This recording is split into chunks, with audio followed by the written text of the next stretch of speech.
the Yamaha TW200 versus the Suzuki VanVan 200. This has by far been one of my most requested comparisons to do, so we're finally going to get around to it. Hang out with me for a few minutes and let's talk about the TW200 versus the VanVan 200.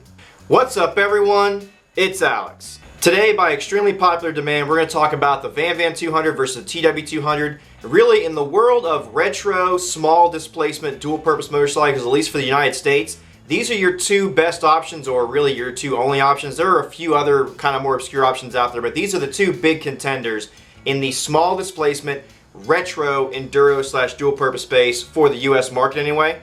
They both have a lot of similarities and a couple of key differences I want to get into that I think makes them work better for different people. So without waffling on any further, let's just jump right into the basics of each motorcycle, okay?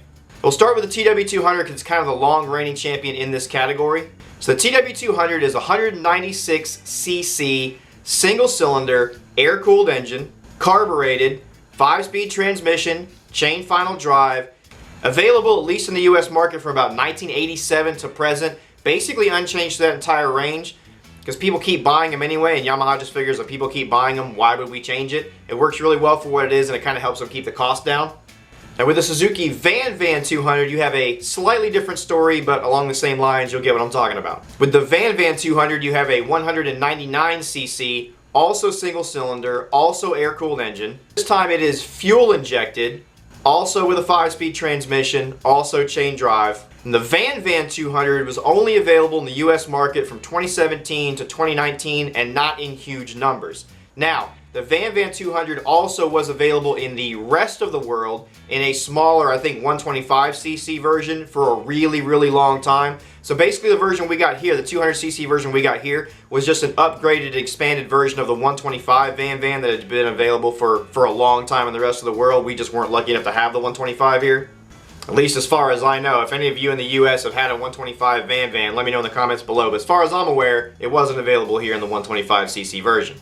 So when it comes down to it, these are both relatively inexpensive, very, very capable, small displacement, retro, enduro slash dual purpose motorcycles. They both favored the kind of larger, wider tire setup as opposed to like skinnier dirt tires of more modern dirt bikes.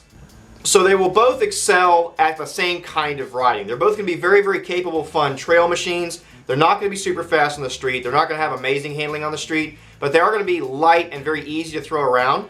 So they're going to be very, very good for beginners that want a low seat height in a really, really light, really easy, very tame dual sport motorcycle. They're also going to be very, very popular among more experienced riders. And these are actually where these kind of bikes seem to be even more popular, is actually among experienced riders who just want a crazy light, crazy easy trail machine that's very, very capable, that's also fun to run around the city with, that can just be thrown around and you can ride for every ounce of what it's actually got. Because an experienced rider can ride a TW200 or a VanVan for everything it has. And when I mentioned the TW200 in a video previously, where I was trying to explain why new riders don't seem to like them, I don't recommend them for new riders, a lot of people mistook that as saying that I don't like the TW200. I actually love the TW200. I was just explaining why a lot of new riders don't pick it because it just doesn't look as good as the new bikes to them, or just doesn't feel as good as the new bikes to them, or for whatever reason, new riders, if you pick it from a lineup, they just don't tend to pick it. Experienced riders, however, absolutely love the TW200. Same with the VanVan.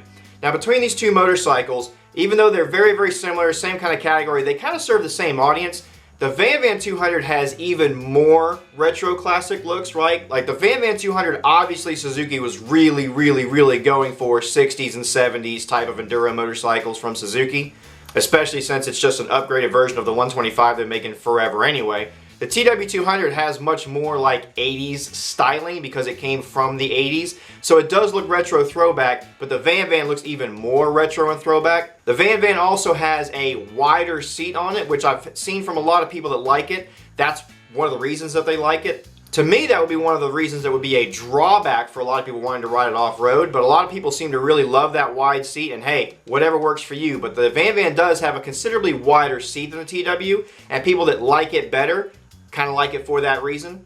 The other big difference between the two motorcycles is the carbureted versus fuel injected. Now, I will say this, the fuel injection does make things easier. We all love fuel injection, or at least most of us love fuel injection at this point. I'm sure someone in the comments is going to yell at me because they like carburetors, and I said we all love fuel injection, but fuel injection is obviously nice to have, right? You don't have to mess with it. easier starting, easier if you're going to do different altitudes and stuff, that kind of thing.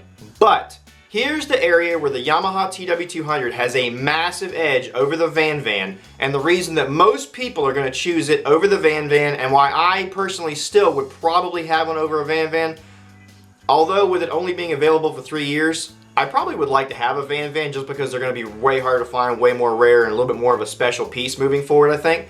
So I probably would have a VanVan just because I'm a weirdo and it's a cool collector's thing at this point, or it's going to be anyway. But the TW200 being available in this market from 1987 to present means they're going to be available everywhere. You will be able to find a used TW200 without looking that hard. It's probably actually been decently well taken care of because people that buy these bikes tend to really like them and tend to keep up on their maintenance and everything. And the TW200, since it's been available that long in the same configuration, you know it has a huge legendary track record of reliability. Parts are available everywhere. It is not going to be difficult to find, to buy, or to own a TW200 for very inexpensive, and it probably will just last and run you forever. Even with a carburetor on it, just take care of it, run proper fuel, ride it all the time so that ethanol doesn't break down your seals and clog your jets, and the TW200 will probably literally run forever. It's a freaking motorcycle with a little mini motorcycle tractor engine on it or something, okay? Bulletproof, super tough, will run forever. The VanVan 200 probably is just as reliable, but it was only available for a few years in the US, so we don't have that long track record of reliability. So I'm going to give the edge to the VanVan 200 in styling, in seat, and in fuel injection, but I'm going to give a massive edge to the TW200 in the longevity and the reliability and the legendary track record of how long it's been available and how long it's been unchanged and how many people have been that happy with that motorcycle for that long, where a motorcycle designed in the 80s that's still available sells out every single year in the US. You can't get your hands on a brand new one usually because if a dealer has one, someone comes and buys it because they know how amazing it is. So, in TW200 versus VanVan 200, at the end of the day, make your own mind up. These are just my thoughts and opinions on it. I've tried to just kind of show both bikes in their objective entirety so you can make your own decision. I would say for most people, the TW200 is going to be the obvious choice because it'll be easier to find, probably cheaper, and you know it's going to run forever. But the VanVan having fuel injection is awesome. I do like the styling a little bit better on it. It's a little bit more retro, and a lot of people do like the wider seat on it. So, make your own mind up. As always, have a great day, guys. Ride safe. I'm Alex. Peace.